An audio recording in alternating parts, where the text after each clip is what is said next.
Hey, folks! Today I take you into the world of Soul Blazer for the Super Nintendo. An action RPG that lets you save the world, but it's not quite the heroic experience you're expecting. Get ready, because we're about to dig into this title with lots of light and shadows. Soul Blazer is one of those games that wants to be epic, but sometimes it feels like it's asking you to do the same task a million times.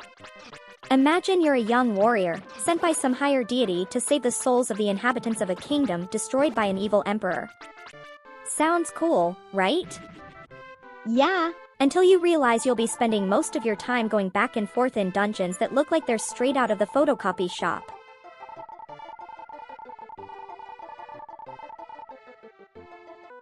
The gameplay is simple, and perhaps a little too simple.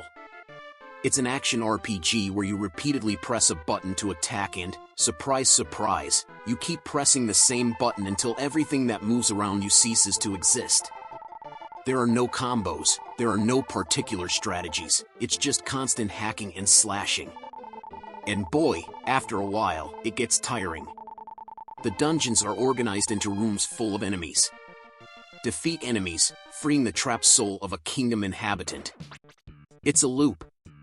Each saved soul rebuilds a part of the world, be it houses, shops, or even talking animals. Yes, because who wouldn't want to have a chat with a goat while saving humanity? One of the big problems is repetitiveness. The entire game is literally this: enter a dungeon, kill enemies, free souls, repeat. Ah, another dungeon, fantastic. And let's not forget the history. I mean, the basic concept is interesting, but there's not much in the way of narrative depth. You are the hero sent to liberate the world, and that's all. There is no real evolution of the character or particular narrative twists. Even the secondary characters, well, forget about memorable dialogue. Most of the conversations are along the lines of "thanks for saving me." Okay, great, but we could have done something more creative, right? And then, there's the magic system.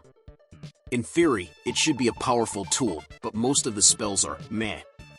You use them to break the monotony, but they don't really make a difference.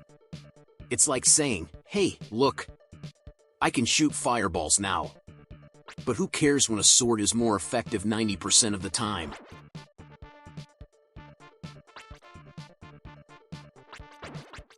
But don't get me wrong, not everything is to be thrown away. Soul Blazer has some qualities that make it noteworthy, especially for a game from 1992. The soundtrack is surprisingly good.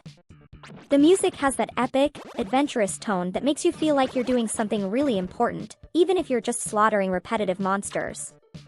And then, graphically it's quite nice for its time. The sprites are well done, the bosses have an interesting design, and there are some visual effects that aren't bad.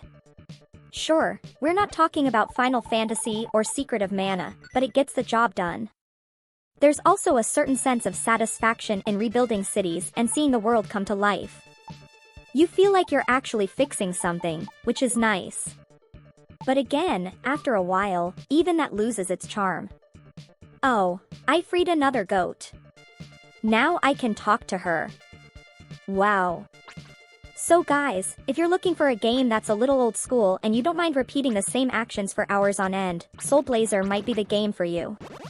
But if you're looking for something more dynamic, with an engaging story or gameplay that doesn't feel like an exercise in endurance, well, maybe you should look elsewhere. It's one of those games that leaves you with the feeling that it could have been so much better, if only there had been a little more variety and a little less monotony. In short, it's as if they had a great idea and then dropped it halfway.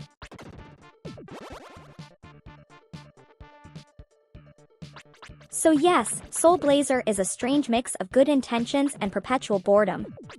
It's not the worst, but it's not the best either.